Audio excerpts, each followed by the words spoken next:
ஆனா அந்த பள்ளி கல்வித்துறை அமைச்சர்னு அன்பில் மகேஷ் பொய்யாமொழி ஒருத்தர் இருப்பார். அவர் வேலை உங்களுக்கு தெரியும். எங்க உதயநிதி ஸ்டாலின் போறாரோ அவருக்கு முன்னாடி ஒரு அரிக்கன் லைட் எடுத்துட்டு போறது மட்டும்தான் இவரு வேலை. இன்று விநாயகர் சதுர்த்தி நிகழ்ச்சியில் பேசிய பாஜக முன்னாள் மாநில தலைவர் அண்ணாமலை திமுக பள்ளி கல்வித்துறை அமைச்சர் அன்பில் மகேஷை தாக்கி விமர்சித்துள்ளது திமுகவினர் மத்தியில் கடும் அதிர்ச்சியை ஏற்படுத்தியுள்ளது. மூடிவிட்டால் என்பது உதாரணம் பாருங்க. இன்னைக்கு தமிழகத்தில் 62% குழந்தைகள் தனியார் பள்ளியில, 37% குழந்தைகள் அரசு பள்ளியில். திமுக ஆட்சிக்கு வந்த பொழுது 43% குழந்தைகள் அரசு பள்ளியில, இன்னைக்கு 37% குழந்தைகள் அரசு பள்ளியில். அப்படின்னா 4 வருஷத்துல 7% குழந்தைகள் அரசு பள்ளியிலும் தனியார் பள்ளிக்கு போயாச்சு. ஆனா அந்த பள்ளி கல்வித்துறை அமைச்சர்னு அன்பில் மகேஷ் பொய்யாமொழி ஒருத்தர் இருப்பார். அவர் வேலை உங்களுக்கு தெரியும். எங்க உதயநிதி ஸ்டாலின் போறாரோ அவருக்கு முன்னாடி ஒரு அரிக்கன் லைட் எடுத்துட்டு போறது மட்டும்தான் இவரு வேலை. நான் சொல்றேன், யாரும் தவறா நினைச்சுக்கோங்க. இதெல்லாம் ஒரு பள்ளி கல்வி. ஐயா கக்கன் அவர்கள் இருந்த பொறுப்பு.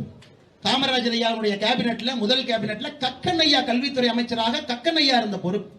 இன்னைக்கு எப்படிப்பட்ட மனிதர்கள் பெட்ரோமாக்ஸ் லைட் எடுத்துட்டு போறவங்க கல்வித்துறை அமைச்சரா இருக்கிறாங்க பாருங்க. இன்னைக்கு அரசு பள்ளியில 37% மாணவர்கள் மட்டும்தான், 62.1% இன்னைக்கு தனியார் பள்ளி, 7% திராவிட முன்னேற்ற கழக ஆட்சி வந்த பிறகு அரசு பள்ளி தனியார் பள்ளிக்கு போயிட்டான். தனியார் பள்ளியில படிக்கக்கூடிய குழந்தைகள் பாருங்க 5,26,052, அரசு பள்ளியில படிக்கக்கூடிய குழந்தைகள் 3,21,303.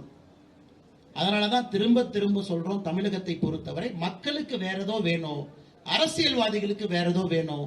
இந்த ரெண்டுமே மேட்ச் ஆகாதனால வண்டி இப்படியே ஓடிட்டே இருக்குது. மக்களுக்கு வேற ஏதோ வேணும், அரசியல்வாதிகளுக்கு வேற ஏதோ வேணும். ஆனா ஆட்சியில் உட்கார்ந்து இருக்கிறதால் நம்ம நினைக்கிற எதுவுமே நம்ம கிடைக்க மாட்டேங்குது. அதனால் நிச்சயமாக இந்த 2026 மே மாதம் நடக்கக்கூடிய சட்டப்பேரவை தேர்தலில், மேவா ஏப்ரலான்னு தெரியாதுங்க, மேல ஒரு நாள் நடந்துட்டா நான் முன்னாடியே எலெக்ஷன் கமிஷன் சொல்லிட்டாங்கன்னு தேவையில்லை பொருளை கிளப்புவாங்க.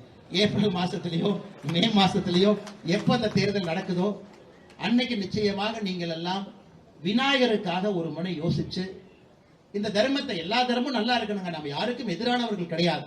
அரசு ஒரு தர்மத்திற்கு எதிராக இருக்கிறனால இந்து முன்னணி புயலாக நின்று கொண்டிருக்கின்றார். செய்திகளை உள்ளது உள்ளபடி தெரிந்து கொள்ள ரெஃப்ளெக்ட் நியூஸை சப்ஸ்கிரைப் பண்ணுங்க.